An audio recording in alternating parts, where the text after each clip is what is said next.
Hello दोस्तों। तो आज का हमारा टॉपिक है ट्रांसफार्मर। बेसिकली जिन भी बच्चों को बहुत प्रॉब्लम आती है ट्रांसफार्मर को पढ़ने में समझने में, तो ये वीडियो उनके लिए है।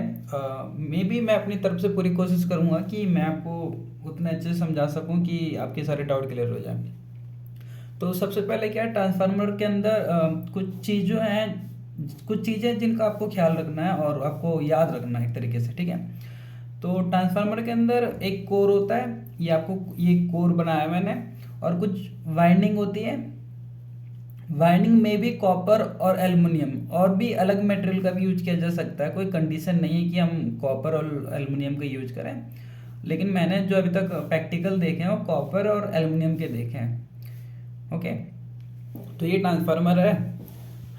और इस ट्रांसफार्मर के अंदर ये टर्न दिख रहा है आपको, ये वाउंड कर रखा है कोर के ऊपर। यानी ये जो कोर होता है ये आयरन का कोर होता है, इसके ऊपर इन्होंने एक कॉइल को वाउंड कर रखा है, लपेट रखा है। और यहाँ पे जो कॉइल है उसको हम कहते हैं, उनके टर्न को क्या कहते हैं, N1 नाम दे दिया हमने, ठीक है। इधर जितने नंबर ऑफ कॉइल है इसको कहते हैं N2, मैंने क्या दे दिया, N1 N2। मैंने कहा कि यहाँ पे ना 10 नंबर ऑफ टर्न है और यहाँ पे 15 नंबर ऑफ टर्न है। यानी ये मैंने कह दिया, मैंने क्या कहा कि मैंने 10 बार यहाँ पे जो कंडक्टर उसको बाउंड कर रखा है, कंडक्टर जिससे करंट फ्लो करता है। तो मैंने क्या कहा कि यहाँ पे N नंबर ऑफ कंडक्टर, यहाँ पे N2 नंबर ऑफ कंडक्टर है। और उसके बाद देखिए, जिस टर्मिनल को ये आपका टर्मिनल है, ये आपका टर्मिनल है, जिस टर्मिनल को आप इनपुट से जोड़ोगे यानी सोर्स साइड से जोड़ोगे उसे प्राइमरी साइड कहते हैं, और जिसे लोड से जोड़ोगे उसे सेकेंडरी साइड कहते हैं। तो अगर मैं इसे किसी सोर्स से जोड़ूंगा, सोर्स का मतलब क्या है, जो एनर्जी हमें दे रहा है, अगर मैं किसी सोर्स से जोड़ूंगा तो इसको कहेंगे प्राइमरी साइड। क्या कहेंगे, प्राइमरी साइड।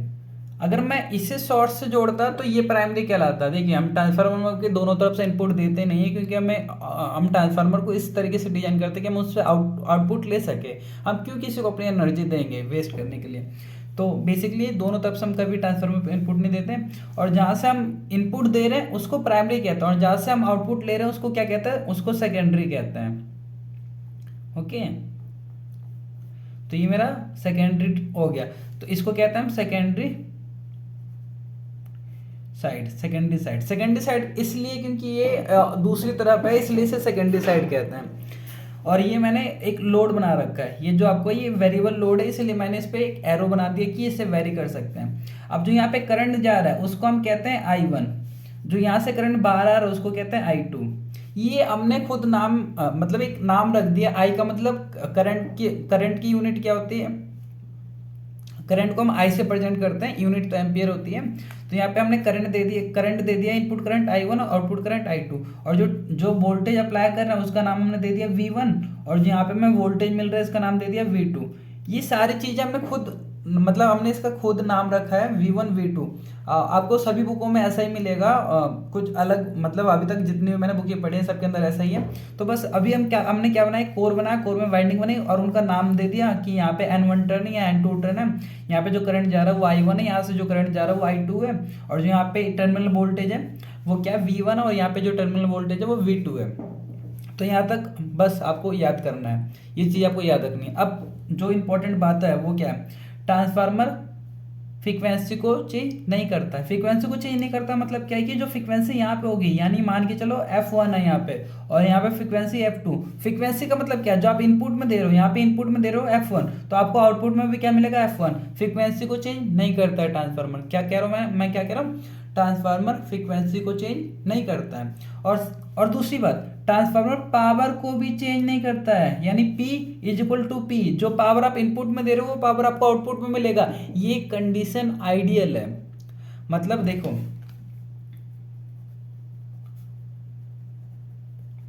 यहाँ पे अभी जो भी मैं बात करूंगा ना, जो भी मैं बात करूंगा वो सारा सारा एक आइडियल कंडीशन को कंसीडर करके करूंगा। मतलब मैं अगर ये कह रहा हूँ कि मैंने इनपुट में जो पावर दी वो पावर मेरा आउटपुट में मिल रहा है, तो ये एक आइडियल कंडीशन है। मैं ये कह रहा हूँ मैंने इनपुट में V1 दिया और मुझे इस पर्टिकुलर पॉइंट पे के टर्मिनल पे, यानी जो कॉइल का टर्मिनल उसके ऊपर भी मुझे V1 मिल रहा है, तो ये एक आइडियल कंडीशन है। देखिए, अगर मैं इसका प्रैक्टिकल डिजाइन बनाऊं तो कैसा बनेगा, इसका प्रैक्टिकल बनेगा कुछ इस तरीके से। इलेक्ट्रिकल सर्किट कहते हैं इसे, ठीक है। मैं आपको ये भी बताऊंगा कि इसके अंदर क्या चीज़ है और किसका क्या रोल है।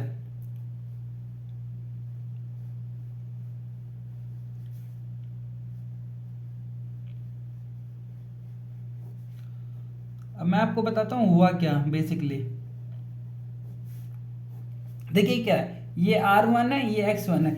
जो इस वायर, ये वायर है, जैसे मान के चलिए हर वायर का कुछ अपना रेजिस्टेंस होता है। अभी तक ऐसा कोई कंडक्टर नहीं है जिसका रेजिस्टेंस ना हो। मतलब रेजिस्टेंस जीरो नहीं हो सकता, प्रैक्टिकली नहीं हो सकता, लेकिन आइडियली जीरो हो सकता है। आइडियली का मतलब क्या है कि हम ये सोचते हैं कि हम कितना अच्छा कर सकते हैं, तो आइडियली जीरो हो सकता है लेकिन प्रैक्टिकली जीरो नहीं होता।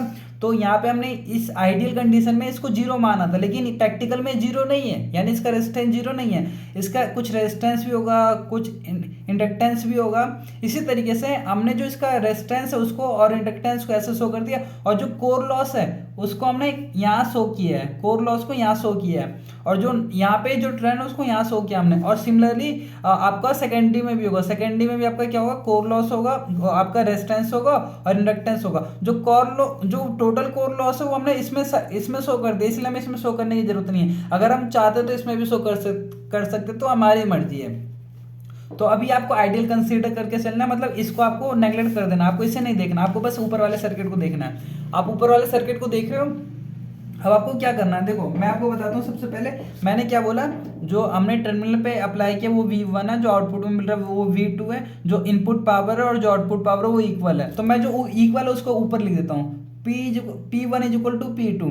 प्राइमरी साइड का 1 मान लिया, सेकेंडरी साइड का 2 मान लिया। F1 is equal to F2। ये एक फिक्स मतलब क्वांटिटी है, ये चेंज नहीं होंगे। आप जो इनपुट में फ्रीक्वेंसी दोगे वो आपको आउटपुट में मिलेगा, और जो इनपुट में पावर दोगे आपको आउटपुट में पावर मिलेगा। अब यहाँ से मैं आपको बताऊं कि अब मैं बात करता हूँ EMF equation of transformer.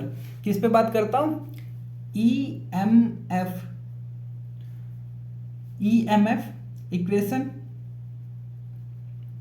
Of transformer. ठीक है, ईएमएफ इक्वेशन ऑफ ट्रांसफार्मर में क्या होता है कि हमें पता है जो फ्लक्स जनरेट हो रहा है वो क्या जनरेट हो रहा है, Q M sine omega T. देखिए अगर आपको नहीं पता कि जनरेशन कैसे होता है तो डोंट वरी, आपको इतना टेंशन लेने की जरूरत नहीं है, क्योंकि कुछ चीजें आपको समय के साथ साथ समझ आ जाएंगी। तो अभी बस मान के चलिए जो आपका फ्लक्स जनरेट हो रहा है वो कितना जनरेट हो रहा है, Q 5m sign omega T. ठीक है, 5m साइन ओमेगा टी। अब हमारे पास फ्राइडस लॉ आता है। फ्राइडस लॉ क्या कहता है कि जो जनरेटेड ईएमएफ है, यानी जो जनरेटेड ईएमएफ है क्या है, number of turn into rate of change of flux. क्या है, rate of change of flux. तो देखिए यहाँ पे n क्या है, n नंबर ऑफ टर्न। मैंने यहाँ पे क्या कहा, n1 n2, यानी n क्या है यहाँ पे, number of turn, number of turn, TURN turn, या आप नंबर ऑफ कॉइल कह सकते हो। टर्न कॉइल लाइक ये भी चीज ठीक है, आप जब आगे पढ़ोगे तो आपको पता चलेगा टर्न और कॉइल के अंदर एक रिलेशन होता है। टर्न कॉइल और फिर मतलब ये एक दूसरे से मतलब सेम तो नहीं है, लेकिन इनके अंदर एक रिलेशन होता है, इसलिए मैंने यहाँ पे टर्न लिखा है। ठीक है, तो ये क्या कह रहा है कि जो ये फ्राइडस लॉ की अकॉर्डिंग आया। फ्राइडस लॉ क्या कहता है कि जो जनरेटेड ईएमएफ होता है वो क्या होता है, जो ईएमएफ जनरेट हो रहा है यानी नंबर ऑफ टर्न, कितने टर्न है और कितनी देर में फ्लक्स चेंज हो रहा है, तो ये rate of change of flux है इनटू क्या है, एन है। एन मतलब नंबर ऑफ टर्न। अब ये जो माइनस का सिग्नेचर आया ना, ये लेंज लॉ ने दिया है। किसने दिया, लेंज लॉ ने। लेंज लॉ क्या कहता है कि जो ईएमएफ जनरेट हो रहा है वो नेगेटिव साइड से हो रहा है। जब आप बड़ी क्लास में जाइएगा तो आपको पता चलेगा कि इस माइनस की एक अपनी वैल्यू है, मतलब इस एक अपनी इंपॉर्टेंस है। तो अभी आपको इतना ध्यान देने की जरूरत नहीं, बस अभी आपको क्या करना है, E is equal to N1 और rate of change of flux, इतना आपको याद रखना है। ठीक है, अब आपको यहाँ पे वैल्यू पुट कर देनी है, आपके पास जो ये वैल्यू है वो वैल्यू पुट कर देनी है। तो -N1 और D QM sign omega T किसके रिस्पेक्ट में कर रहे हैं, टाइम के रिस्पेक्ट में कर रहे हैं। तो -N1 का N1, और जब इसको करूंगा मैं तो M इसका cos omega T into omega. ठीक है, तो इसको मैं दोबारा लिख लेता हूँ, -N1 omega QM cos omega T. तो ये मेरे पास एक वैल्यू आ गई, क्या आया, -N1 omega flux, maximum flux into cos omega T. तो ये इसकी जो यूनिट होती है वो वोल्ट होती है। वोल्ट का मतलब क्या है, वोल्टेज। वोल्ट का मतलब क्या है, वोल्टेज। ये यूनिट आई है जो वोल्ट आई है। अब आपको क्या करना है, देखिए हम कंसीडर करते हैं, अब कुछ मैं थोड़ा पार्ट इधर लिख देता हूँ। हमने क्या कहा कि हम चाहते हैं कि हमें मैक्सिमम मिले, तो यहाँ एक मैंने क्या कहा, ऑलरेडी मैं आइडियल कंडीशन लेके चल रहा हूँ। तो कॉस की वैल्यू क्या हो सकती है, मैक्सिमम और मिनिमम। कॉस की वैल्यू तो -1 हो सकती है, तो 1 हो सकती है। तो यहाँ पे मैं कुछ भी लूँ कॉस की वैल्यू, ठीक है। तो जो मेरा आंसर आएगा, ई की वैल्यू आएगी, वो क्या आएगी, यहाँ पे मैं इसे कैपिटल ई लिख लेता हूँ, सबको ही कैपिटल ई कर देता हूँ, क्योंकि स्मॉल ई के भी कई मतलब होता है, तो मैंने सबको कैपिटल ई कर दिया है। तो यहाँ पे क्या हुआ, -n1 और ओमेगा कॉस की वैल्यू मुझे क्या पुट करनी है, 1 पुट करनी है। तो कॉस ओमेगा टी की वैल्यू मैं 1 पुट कर देता हूँ। तो इससे क्या हो जाएगा, जो मेरा ईएमएफ है वो मैक्सिमम आ जाएगा। क्या आ जाएगा, मैक्सिमम आ जाएगा। तो जैसे कि आप देख सकते हैं, जो मेरा ईएमएफ है वो मैक्सिमम आ गया। और ये जो ओमेगा की वैल्यू होती है 2πf, क्या होती है, मैं ओमेगा की वैल्यू पुट कर देता हूँ। ओमेगा की वैल्यू पुट करने के बाद मेरे पास क्या आ रहा है, -2πf(n1) और 5m। तो मेरे पास जो वैल्यू आ गई वो क्या आ गई, 2πm। और ये मैक्सिमम की वैल्यू आई है, यानी जो मैक्सिमम जनरेट हो सकता है उसकी वैल्यू आई है। तो अगर मुझे आरएमएस में वैल्यू चाहिए हुई, तो मुझे क्या करना पड़ेगा, आरएमएस में वैल्यू के लिए मुझे √2 से डिवाइड करना पड़ेगा। तो ई आर एम एस अगर निकालूंगा मैं, तो -2πf(n1) फ्लक्स बाय √2। अब जब √2 से डिवाइड करूंगा तो मुझे क्या करना है, देखिए इसी चीज को मैं सॉल्व करता हूं, 1 मिनट में इसे पहले, हाँ इसी चीज को E R M S is equal to -2πf(n1) flux maximum flux into √2 और डिवाइडेड बाय √2 इंटू √2। मैं ऊपर और नीचे √2 से मल्टीप्लाई कर सकता हूँ। ये मैथ के कुछ बेसिक फॉर्मूले का यूज कर रहा हूँ मैं। बेसिक फॉर्मूला क्या है, मैथ का बेसिक कैलकुलेशन है। तो रूट से रूट कैंसिल हो जाएगा, और यहाँ पे आएगा जब मतलब स्क्वायर होगा तो रूट से रूट कैंसिल और बचेगा 2 से 2 कैंसिल हो जाएगा, यानी इन 2 से मिलके 2 कैंसिल हो जाएगा। तो क्या आ जाएगा ऊपर, √2πf(n1) 5m। इसको मैं नेक्स्ट पेज पे लिखता हूँ, आपको अच्छे से समझ आ सके। आपको बस बेसिक प्रिंसिपल पता होना चाहिए और सब आसान है। तो जो E1 जनरेट हुआ, ईएमएफ 1 जनरेट हुआ, वो क्या हुआ, √2 माइनस का निशान। और ये जरूरी नहीं कि आप माइनस का निशान लगाओ, लेकिन अगर लगा रहे हो तो बहुत अच्छा है। πf(n1) into flux linkage, maximum flux भी कह सकते हो, फ्लक्स लिंकेज भी कह सकते हो। अब इसकी वैल्यू, ये जो वैल्यू आई है वो आरएमएस में आई है, जो वैल्यू आई है वो आरएमएस में आई है। तो E1 RMS is equal to, आप इसको लिख सकते हो 4.44f(n1) और 5m। तो जो इसकी यूनिट होगी वो भी क्या होगी, वोल्ट में होगी, ठीक है।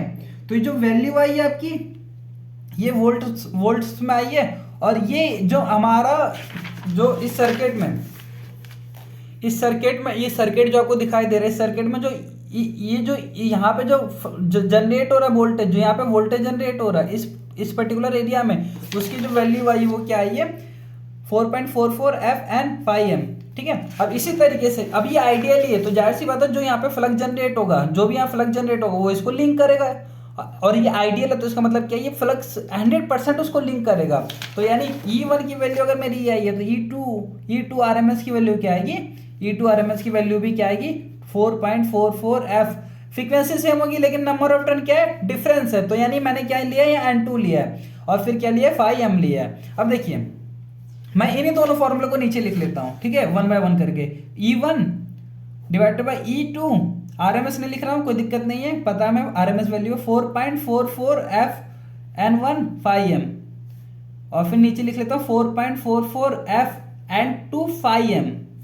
तो अब देखिए क्या होता है, जो जो कांस्टेंट है वो कट जाएंगे, यानी मैं कहूं जो सेम है, 4.44 कैंसिल हो जाएगा, एफ कैंसिल हो जाएगा, और 5m कैंसिल हो जाएगा। तो बचेगा क्या, E1 divided by E2 divided by N1 divided by N2। अब ये क्यों इक्वल नहीं है? क्योंकि हम देखिए, अगर हम कभी ट्रांसफार्मर बनाते हैं तो ट्रांसफार्मर का बेसिक फंक्शन क्या होता है? ये तो वो स्टेप अप कर रहा होता है, इस स्टेप डाउन कर रहा होता है। तो ऐसा कभी हम ट्रांसफार्मर नहीं बनाते, मतलब एज पर रिक्वायरमेंट हमें इलेक्ट्रॉनिक में इंपिडेंस मैचिंग के लिए यूज होते हैं, लेकिन हम क्या करते हैं हमेशा ये तो स्टेप अप या स्टेप डाउन ट्रांसफार्मर बनाते हैं। तो अगर स्टेप अप कर रहे होते हैं यानी E2 की वैल्यू क्या होगी?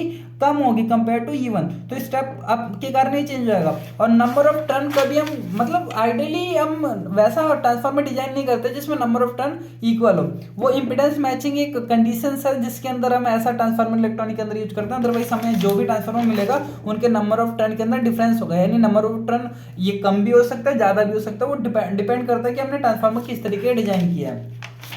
इसीलिए दोनों इक्वल नहीं थे और कैंसिल आउट नहीं हुए। तो यहाँ पे जो रेशियो आया है, ये इस रेशियो को आपको याद करके रखना है। ये रेशियो कहाँ से आया, कैसा है, वो मैंने आपको बताया। इस रेशियो को याद करके रखना है। अब मैं आपको दूसरा, मतलब आपको ये 2-3 रेशियो याद करना है जिससे आप नोमेरिकल इनके नोमेरिकल अटेंड कर पाओगे। इसको कहते हैं ईएमएफ इक्वेशन ऑफ ट्रांसफार्मर। इसे कहते हैं ईएमएफ इक्वेशन ऑफ ट्रांसफार्मर। अब आपके पास आता है दूसरा एम्पियर टर्न रिलेशन। अब निकालेंगे एम्पियर टर्न रिलेशन, यानी क्या करेंगे हम आई और एन के बीच में रिलेशन निकालेंगे, करंट और नंबर ऑफ टर्न के बीच में रिलेशन निकालेंगे। मैंने क्या बोला था, देखिए मैंने क्या बोला था, ये आइडियल कोर है, तो यानी MMF magnetomotive force MMF 1 is equal to MMF 2। देखिए अभी आपको ये थोड़ा प्रॉब्लम हो रहा होगा कि यहाँ भैया ईएमएफ क्या होता है, हमें ईएमएफ नहीं पता। ईएमएफ हमें ईएमएफ नहीं पता, अब आप यहाँ पे एमएमएफ ले आए, तो देखिए आपको कुछ ये समझने वाली कोई वो नहीं है। देखिए ईएमएफ वोल्टेज जैसा होता है, ये इलेक्ट्रिक क्वांटिटी है और ये थोड़ा मैग्नेटिक क्वांटिटी के अंदर आ जाता है। तो आपको बस ये याद रखना कि एमएमएफ का जो फॉर्मूला होता है, यानी एमएमएफ का जो फॉर्मूला होता है वो क्या होता है, एन इंटू आई। एन का मतलब क्या है, नंबर ऑफ टर्न। आई का मतलब क्या, करंट, कितना करंट फ्लो कर रहा है। तो आपको यही करना है, N1 इंटू आई1 is equal to N2 is equal to I2। देखिए अब मैं बताता हूं, जो नंबर ऑफ टर्न प्राइमरी में वो सेकेंडरी में इक्वल हो भी सकते हैं, लेकिन नहीं होने के बहुत ज्यादा चांसेस हैं, होने के चांस बहुत कम है, 1% चांस है। और करंट इक्वल नहीं होगा क्योंकि ट्रांसफार्मर ये तो स्टेप अप करोगे स्टेप डाउन करोगे, यानी करंट को या तो कम करोगे तो ज्यादा करोगे, एज पर रिक्वायरमेंट है। तो हम इसको कैंसिल आउट नहीं कर सकते, तो यहाँ क्या लिखेंगे, I1 divided by I2 is equal to N2 divided by N, यहाँ पे N1 आएगा। तो ये जो वैल्यू है इसको कहते हैं हम ampere turn relation, ampere turn ratio.